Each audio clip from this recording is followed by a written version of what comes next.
नमस्कार.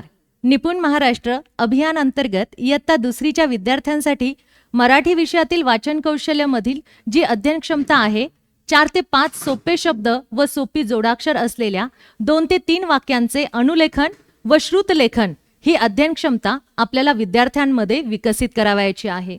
या अध्ययन क्षमतेअंतर्गत विविध स्तर आहेत. यातील जे विद्यार्थी अध्ययन स्तर क्रमांक 6 मध्ये निपुण झालेले आहेत, आता त्यांना त्यापुढील अध्ययन स्तर क्रमांक 7 साठी निपुण करावयाचे आहे. अशा विद्यार्थ्यांना शिक्षक म्हणून आपण कसे अध्यापन करावे व त्याकरिता कोणकोणत्या पूरक अध्ययन कृती घेऊ शकतो याविषयी या व्हिडिओमध्ये आपण जाणून घेणार आहोत. आता अध्ययन स्तर 7 मध्ये काय आहे? अध्ययन स्तर 7 मध्ये श्रुतलेखन करताना वर्णमालेतील सर्व अक्षरे स्वरचिन्हयुक्त व जोडाक्षरयुक्त शब्द लिहितो. हा स्तर आहे जो आपल्याला विद्यार्थ्यांमध्ये विकसित करायचा आहे.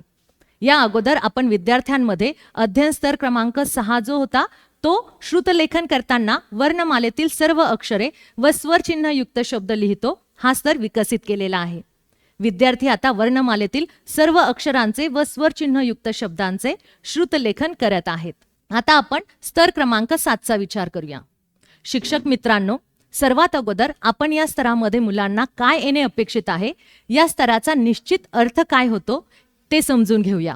या स्तरामध्ये विद्यार्थ्याला वर्णमालेतील सर्व अक्षरांचे, स्वरचिन्हयुक्त शब्दांचे तसेच जोडाक्षरयुक्त शब्दांचे श्रुतलेखन करता येणे अपेक्षित आहे. म्हणजेच या स्तरामध्ये विद्यार्थ्यांना आपल्याला विशेष करून जोडाक्षरयुक्त शब्दांचे श्रुतलेखन कसे करायचे हे समजून सांगायचे आहे. आता आपण दुसरी कृती बघणार आहोत. दुसऱ्या कृतीचे नाव काय आहे? चित्र बघा आणि शब्द लिहा. या कृतीमध्ये शिक्षकांना विद्यार्थ्यांना काही चित्रकार दाखवायचे आहे.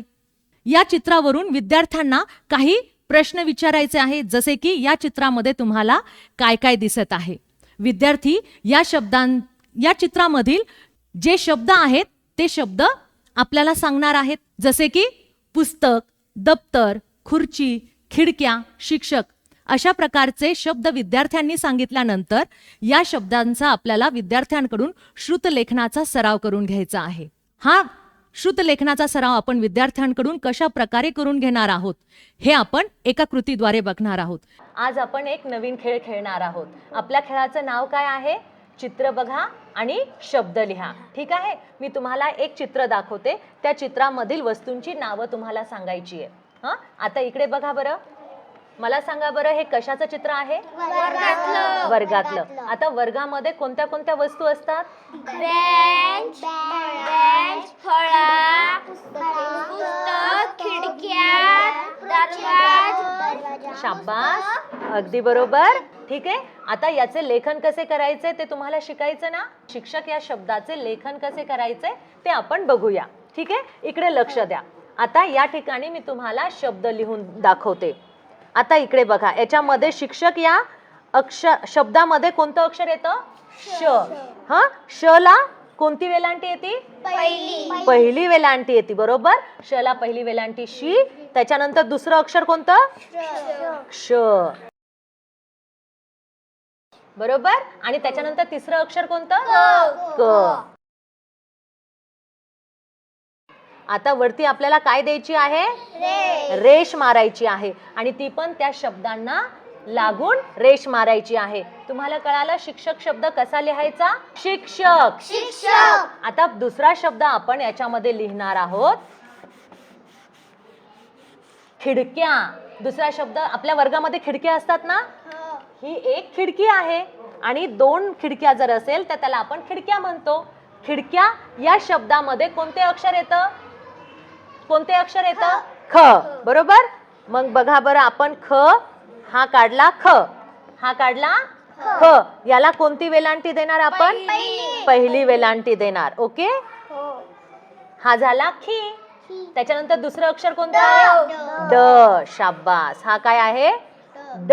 आणि नंतर आपण काय काढणार? क अर्धा आणि त्याला जोडणार य.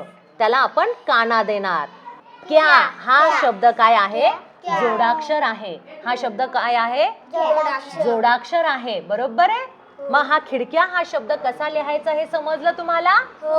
आता आपण काय करणार आहोत? या शब्दांचे श्रुतलेखन घेणार आहोत. मग तुम्ही तयार आहात?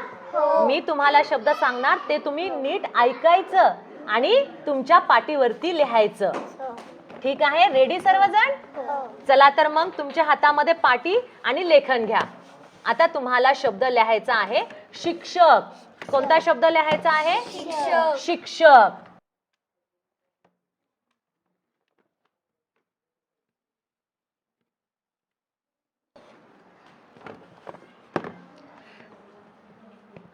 शाबास, व्हेरी गुड. तर पुढील व्हिडिओमध्ये पुस्तक, जसे की पुस्तक हा शब्द आहे आणि या शब्दापासून आपण वाक्य तयार केले आहे. हे पुस्तक आहे, पुस्तक छान आहे. अशा प्रकारचा वाक्यांचा श्रुतलेखनाचा सराव आपल्याला विद्यार्थ्यांकडून करून घ्यायचा आहे. विद्यार्थ्यांना या स्तरामध्ये निपुण करण्यासाठी सर्व शिक्षकांना मनपूर्वक शुभेच्छा. धन्यवाद.